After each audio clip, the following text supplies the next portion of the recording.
Bismillahirrahmanirrahim. Assalamualaikum warahmatullahi wabarakatuh. Alhamdulillahirabbil alamin wassalatu wassalamu ala asyrafil anbiya wal mursalin wa ala alihi wa sahbihi ajmain. Amma ba'. InsyaAllah saya perkenalkan diri saya dahulu. Nama saya Hakimi Fahmi bin Johari. Nombor matriks 075870. InsyaAllah dalam video kami pada kali ini kami akan membentang tajuk yang dipilih oleh kumpulan kami, iaitu adab plaintiff dan defendant dalam mahkamah Islam menurut fiqh al-qada. InsyaAllah kita mulakan. Yang pertama, dalam Islam, keadilan merupakan salah satu prinsip teras yang merangkumi semua aspek kehidupan manusia tanpa mengira kaum, bangsa dan agama. Islam juga meletakkan sistem kehakiman dan perundangan sebagai satu mekanisme penting bagi memastikan hak setiap individu terpelihara serta kezaliman dapat dicegah. Kehakiman ini juga berfungsi sebagai tempat orang yang lemah mengadu daripada penindasan golongan yang zalim. Allah Subhanahu Wa Taala telah berfirman dalam surah An-Nisa ayat ke-135. Maksudnya, wahai orang-orang yang beriman, hendaklah kamu menjadi penegak keadilan kerana Allah, walaupun terhadap diri kamu sendiri, ibu bapa dan kaum kerabat. Yang mana di sini ayat ini jelas menerangkan bahawa keadilan mestilah ditegakkan tanpa pilih kasih dan tanpa dipengaruhi kepentingan peribadi seseorang. Yang mana dalam konteks ini, fiqh al-qada merupakan satu cabang ilmu fiqh yang membincangkan sistem kehakiman Islam secara menyeluruh, bukan sahaja dari sudut undang-undang tetapi juga dari sudut etika dan adab pihak-pihak yang terlibat dalam perbicaraan. Hal ini kerana adab plaintiff dan defendant sangat penting kerana ia sangat berkait rapat dengan pencapaian maqasid syariah seperti pemeliharaan harta, nyawa, akal, keturunan dan maruah. Namun, dalam arus kemodenan hari ini, sistem kehakiman berdepan dengan pelbagai cabaran seperti sumpah palsu, helah perundangan dan penyalahgunaan proses mahkamah. Oleh itu, kajian yang kami jalankan ialah bagi meneliti adab plaintiff dan defendant menurut fiqh al-qada demi memastikan keadilan dapat ditegakkan secara tulus dan berkesan. InsyaAllah itu sahaja topik yang diberikan oleh saya. Sekian, terima kasih. Bismillahirrahmanirrahim. Assalamualaikum warahmatullahi wabarakatuh. Saya bernama Muhammad Khairul Aiman bin Nasir dan nombor matrik 075767. Saya akan membentangkan tentang sejarah kehakiman Islam dan contoh kes zaman Rasulullah sallallahu alaihi wasallam. Sejarah kehakiman Islam bermula sejak zaman Rasulullah sallallahu alaihi wasallam. Baginda bukan sahaja berperanan sebagai nabi dan pemimpin negara, malah bertindak sebagai qadi yang memutuskan pertikaian dalam masyarakat berasaskan wahyu Allah Subhanahu Wa Taala. Pada peringkat ini, proses perbicaraan masih bersifat tidak formal tetapi dilaksanakan dengan penuh amanah dan kebijaksanaan. Hal ini ditegaskan melalui hadis yang diriwayatkan oleh Abu Dawud radhiyallahu anhu. Rasulullah sallallahu alaihi wasallam bersabda, "Innama ana basyarum wa innakum tahtasimuna ilayya wa la'alla ba'dakum ayyakuna alhana bi hujjatini min ba'di." Hadis ini menekankan bahawa keputusan hakim bergantung kepada hujah dan bukti yang dibawa oleh pihak yang bertikai. Kejujuran plaintiff dan defendant menjadi faktor utama menegakkan keadilan. Selepas kewafatan Nabi Muhammad sallallahu alaihi wasallam, Khulafa Ar-Rasyidin mengekalkan prinsip ini pada zaman Bani Umayyah dan Abbasiyah.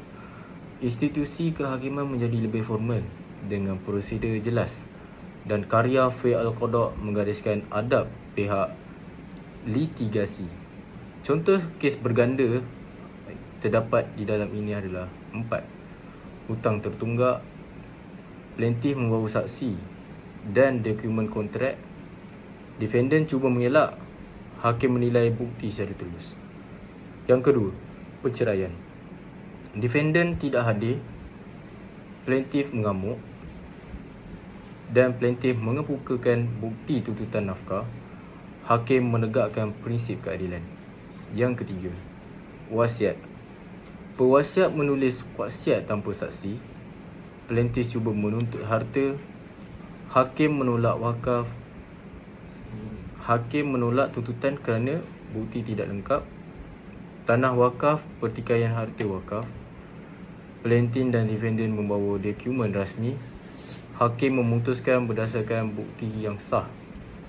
Ini menunjukkan sejarah dan prinsip adab telah diamalkan sejak awal Islam. Itu saja daripada saya. Terima kasih. Nama saya Muhammad Zuiz bin Amrah Hussein, nombor metrik 076100.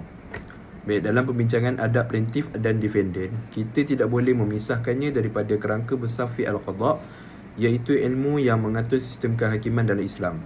Fi'il qada' bukan sekadar membincangkan keputusan hukum, tetapi mengatur keseluruhan ekosistem keadilan, termasuk peranan hakim, kaedah pembuktian, proses perbicaraan serta sikap dan adab pihak-pihak yang berlitigasi. Allah Subhanahu Wa Taala menegaskan bahawa kuasa kehakiman hakikatnya milik Allah semata-mata, sebagaimana firman-Nya, innal hukmu illa Allah amara alla ta'budu illa iyyah. Surah Yusuf ayat yang ke-40. Ayat ini menunjukkan bahawa hakim hanyalah pelaksana hukum Allah di muka bumi. Oleh itu, keadilan tidak boleh dicapai jika proses kehakiman dicemari dengan penipuan, manipulasi dan pelanggaran adab oleh plaintiff atau defendant. Dalam Islam, keputusan hakim bergantung kepada bukti dan hujah zahir, namun pertanggungjawaban sebenar tetap di sisi Allah. Rasulullah SAW menjelaskan kedudukan ijtihad hakim melalui sabda baginda, "Idza hakama al-hakimu fajtahada thumma asaba falahu ajrani, wa idza hakama fajtahada thumma akhta falahu ajrun." Hadis ini memberi kefahaman bahawa hakim yang berusaha menegakkan keadilan berdasarkan ilmu dan bukti tidak berdosa walaupun tersalah. Namun kesalahan tersebut sering berpunca bukan daripada hakim, tetapi daripada maklumat dan keterangan yang dibawa oleh pihak yang bertikai. Justeru adab dan kejujuran plaintiff serta defendant menjadi asas utama bagi memastikan ijtihad hakim menghasilkan keputusan yang adil. Para fuqaha lama telah membahaskan perkara ini secara mendalam. Imam Syafi'i menegaskan bahawa hakim wajib memutuskan hukum berdasarkan bukti yang sah walaupun keputusan tersebut tidak menyenangkan pihak tertentu, kerana keadilan tidak boleh tunduk pada tekanan emosi, kekeluargaan atau kepentingan politik. Imam Malik pula sangat berhati-hati dalam menerima dakwaan, khususnya dalam kes melibatkan harta dan wasiat dan wakaf, kerana kesilapan kecil boleh membawa kepada kezaliman besar dan berpanjangan. Baiklah, kesimpulannya, fi'il qada' mengajar bahawa keadilan bukan hanya terletak pada keputusan hakim, tetapi bermula daripada adab dan kejujuran pihak-pihak yang hadir ke mahkamah. Hakim yang adil memerlukan plaintiff dan defendant yang berakhlak, kerana tanpa adab, undang-undang hanya menjadi alat formal yang gagal mencapai maqasid syariah.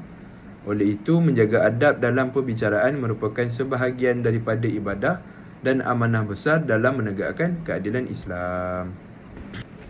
Assalamualaikum warahmatullahi wabarakatuh.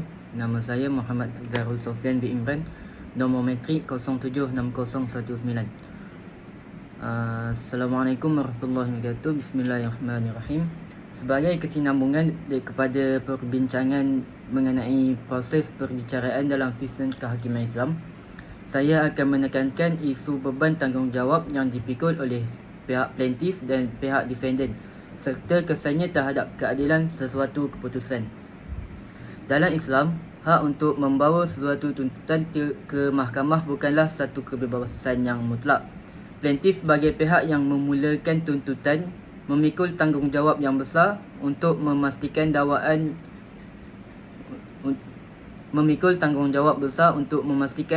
yang dikemukakan adalah benar dan disokong oleh bukti yang sah. Islam juga memandang serius perbuatan tuntutan tanpa asas kerana ia boleh membuka kepada ruang fitnah dan kezaliman. Oleh itu, setiap tuntutan bukan sahaja dinilai dari sudut undang-undang, malah akan dipersoalkan dari sudut moral dan agama. Pada masa yang sama, defendant diberikan hak untuk mempertahankan diri daripada dakwaan yang dikenakan. Hak ini merupakan manifesti keadilan dalam Islam. Namun ia tidak boleh dipersalahgunakan. Sebagai contoh, menipu iaitu menyembunyikan kebenaran atau bersumpah palsu demi menyelamatkan diri merupakan perbuatan yang dilarang dan termasuk dalam dosa-dosa besar. Hal ini juga menunjukkan bahawa pembelaan diri dalam Islam mestilah berpaksikan kebenaran, bukan semata-mata untuk menang dalam perbicaraan.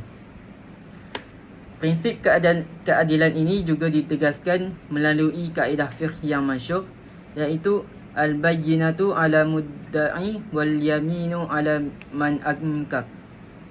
Kaedah ini menegaskan bahawa beban pembuktian terletak ke atas pihak yang mendakwa, manakala sumpah dikenakan ke atas pihak yang menafikan. Ia bertujuan memastikan setiap dakwaan tidak dibuat secara sewenang-wenangnya, serta ia juga dapat membantu untuk menutup ruang penindasan terhadap pihak yang tidak bersalah atau dikenali sebagai defendant. Selain itu, Rasulullah SAW turut memberi peringatan yang keras terhadap urusan kehakiman atau qadi melalui hadis riwayat Abu Daud. Al-qadatu salah satu qadin fi jannah wa qadiyani fin nar. Hadis ini juga menunjukkan bahawa keadilan kehakiman bukan sahaja bergantung kepada kebijaksanaan dan keadilan hakim, malah turut bergantung kepada kejujuran, maklumat dan bukti yang dikemukakan oleh plaintiff dan defendant. Sekiranya kedua-dua pihak gagal secara menjaga amanah, maka keputusan yang dibuat berisiko membawa kezaliman antara kedua pihak, walaupun proses perbicaraan dijalankan secara formal dan mengikut tata cara yang lengkap. Kesimpulannya, plaintiff dan defendant bukan sekadar pihak yang berperkara, tapi pemegang amanah keadilan, beban tanggungjawab. Dengan mematuhi prinsip kejujuran dan amanah, sistem kehakiman Islam dapat berfungsi sebagai mekanisme yang benar-benar menegakkan keadilan dan memelihara hak semua pihak. Sekian daripada saya, Muhammad Zairul Sofian. Wassalamualaikum warahmatullahi wabarakatuh. Assalamualaikum warahmatullahi wabarakatuh. Nama saya Ku Ahmad Nu'man bin Ku Ismail, nombor matriks 076180. Baik, untuk bahagian terakhir pembentangan ini, saya akan sentuh isu semasa. Beberapa contoh kes semasa dan akhir sekali kesimpulan berkaitan adab plaintiff dan defendant dalam sistem kehakiman Islam. Pertama sekali, antara adab penting yang perlu dijaga oleh plaintiff dan defendant di mahkamah ialah niat yang ikhlas. Berlaku jujur bila beri keterangan, bercakap dengan sopan, kawal emosi dan hormat kepada hakim serta proses mahkamah. Perkara ini nampak ringkas, tapi sebenarnya sangat penting sebab ia menentukan sama ada keadilan boleh ditegakkan atau tidak. Perkara ini selari dengan satu kaedah fiqh yang terkenal, iaitu al-umuru bimaqasidiha, yang bermaksud setiap perkara dinilai berdasarkan niat.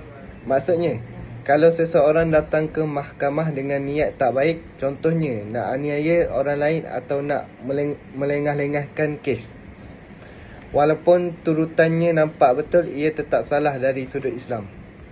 Seterusnya, dari sudut isu semasa, antara masalah yang sering berlaku ialah bukti palsu. Selain itu, ada juga pihak yang tidak hadir ke mahkamah tanpa sebab, jadi kes tertangguh. Lebih teruk lagi, ada yang memang datang dengan niat tidak baik, seperti nak jatuhkan maruah pihak lawan. Semua ini akhirnya menjejaskan keadilan yang sepatutnya ditegakkan. Sekarang kita lihat beberapa contoh kes kontemporari. Pertama, kes pertikaian warisan di Malaysia, di mana Mahkamah Syariah menolak tuntutan salah seorang waris sebab bukti yang diberikan tak lengkap.